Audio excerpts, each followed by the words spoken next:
営業職におすすめの本参戦。クラウド誕生という風な本ですね。SaaS 業界を作ってきた会社がどんなことを考えてどんなことをしてきたのか、その戦略っていうのが書かれています。これは今読んでもめちゃめちゃ学びになるような本だったりするので、ただこれもう絶版になってるので、買おうと思うと結構中古品で高いという風なところで、見たら5000円とか、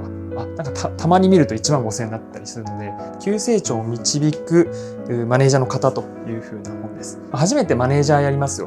リーダーやりますよという風な方にお勧めしたい本になってます。マネジメントっていうのはね、型があると思ってまして、なので型を学べばある程度うまくいくよってところはもうあるかなと思うので、この本めちゃめちゃ、特にスタートアップ、図解組織開発入門という風な本ですね。やっぱり一人一人の個の力も大事だけど、組織の力っていうのがすごい大事だなという風に思っていまして、それをどう活かしていくか、組織でいかに勝っていくかみたいなところがすごい分かりやすく説明している本になります。